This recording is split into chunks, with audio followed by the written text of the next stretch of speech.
For me, the focus is continue our policy on reducing unemployment rate, which today is at 3.7%, right, from a peak of 5.3%. Ya. Jadi fokus utama kita ialah bersama-sama Perkeso untuk mengurangkan kadar pengangguran negara, membantu pekerja-pekerja kita untuk dapat pekerjaan. Kita dapat lihat kejayaan Perkeso semasa dalam krisis pandemik COVID-19 baru-baru ini telah menurunkan kadar pengangguran dan membantu bukan sahaja pekerja tetapi juga peniaga-peniaga, pengusaha-pengusaha dengan program upah dan sebagainya. Lebih lalu saya ingin mengucapkan ucapan terima kasih kepada Perkeso di atas kesungguhan dalam penganjuran Karnival Kerjaya Jamin Kerja Keluarga Malaysia 2022 di Kuala Selangor pada hari ini. Karnival ini mencerminkan dedikasi kerajaan dalam usaha meningkatkan peluang pekerjaan, mengukuhkan pasaran buruh dan seterusnya menyokong pertumbuhan sosioekonomi negara. Artinya momentum ekonomi negara. Hadirin dan para belia yang saya hormati sekalian, pandemi COVID-19 yang melanda negara telah meningkatkan kadar pengangguran kepada 4.5% pada tahun 2020 dan 4.6% pada tahun 2021. Berkat usaha dan komitmen kerajaan melalui pelbagai langkah, tadi tengok dalam video ya, ada insentif penggajian, program penekanan pekerja, ERP dan juga PSU, program subsidi upah. Alhamdulillah, kadar pengangguran negara berjaya diturunkan beransur-ansur sampai dah 3.7%.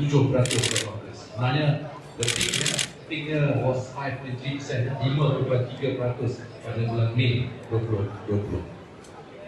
Pencapaian ini juga adalah hasil dasar-dasar kerajaan yang berjaya menjaga KDNK yang lebih kukuh selama 3 suku ekonomi betul-betul, termasuklah 8.9% pada suku kedua tahun ini.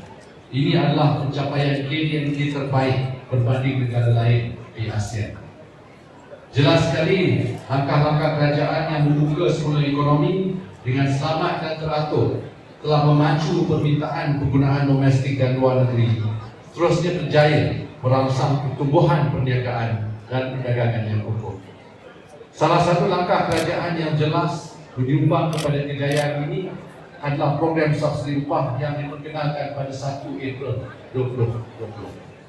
Walaupun belanjanya banyak, lebih kurang 21 bilion ringgit, tetapi program ini telah memanfaatkan 385,000 majikan dan menyelamatkan 2.96 juta pekerjaan di seluruh negara. Kesemua ini adalah hasil pendekatan kerajaan yang sentiasa mendengar dan menghayati keluh kesah pekerja kita dan juga majikan, dan terus selesaikan melalui pelbagai langkah yang padu dan dilaksanakan dengan rapi. Dalam memastikan kesejahteraan rakyat, terutamanya belia, dan nampak ramai belia di belakang sana, kerajaan juga menyokong penuh program-program penempatan pekerjaan seperti portal My Future Jobs, sebuah portal kerajaan negara yang dikelola oleh Perkeso dan TSM. Tanya pada dua-duanya, TSM melalui Perkeso. Ianya berfungsi sebagai portal pencarian pekerjaan dan juga perancangan kerjaya. Sehingga 14 Oktober 2022, portal My Future Jobs telah berjaya membantu hampir 653,000 pencari kerja. Daripada jumlah tersebut, lebih 454,000 adalah program insentif, program penggajian jana berjaya dan program jamin kerja, insentif penggajian.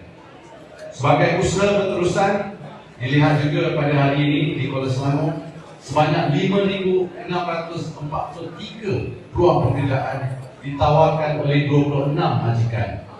Karnival ini saya dipahamkan tadi dihancurkan secara nationwide, merupakan usaha kerajaan dalam memastikan pencari kerja, utamanya golongan belia, dia tidak kira lah sama ada mereka duduk di Kuala Selangor atau di mana-mana pun, mendapat peluang pekerjaan dari berbagai sektor. Alhamdulillah, ini sekaligus menangani isu pengangguran dan kehilangan pendapatan dan pekerjaan yang dialami oleh rakyat kita berikutan pandemik COVID-19.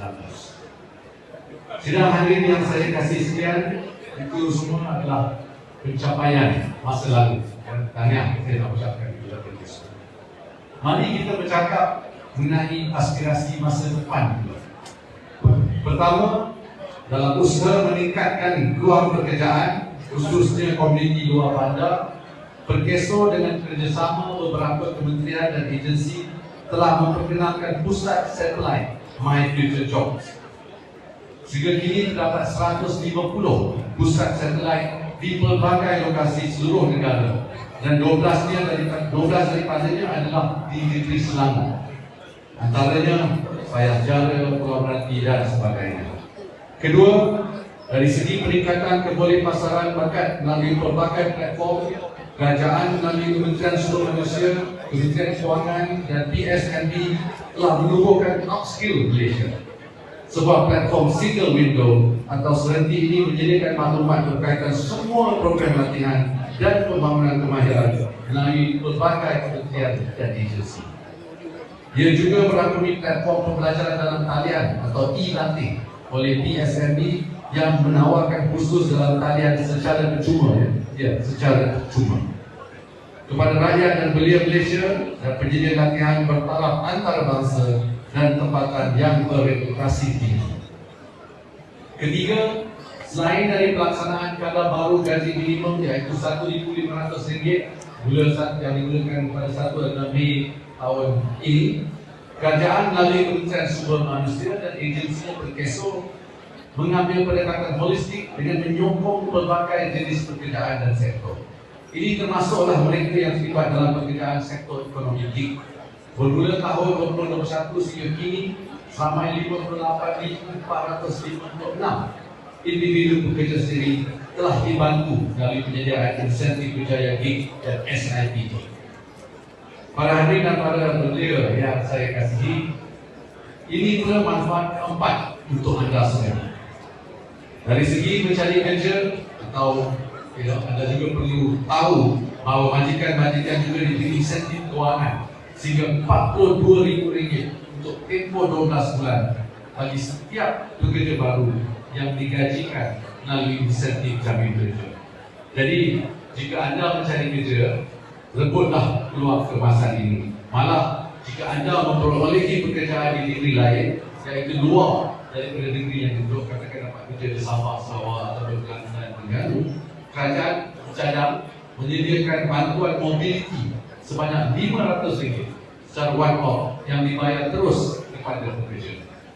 Seterusnya, ingatlah bahawa keusahawanan juga adalah pekerjaan yang penuh.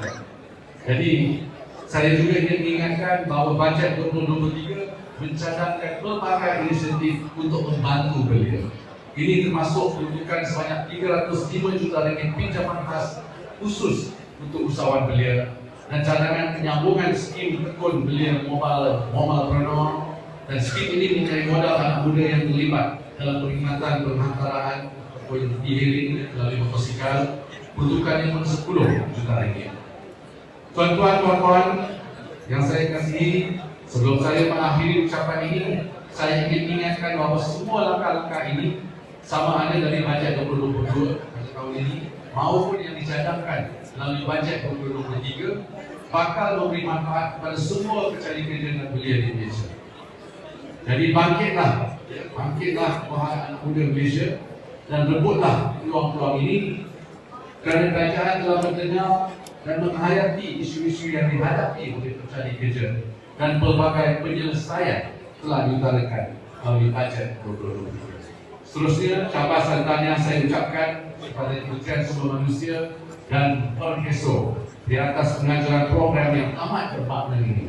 Dengan lafaz Bismillahirrahmanirrahim, saya dengan ini merastikan Karnival Kerjaya Jamin Kerja Keluarga Malaysia 2022 Kuala Selangor. Sekian, wabillahi taufiq wal hidayah. Wassalamualaikum warahmatullahi wabarakatuh.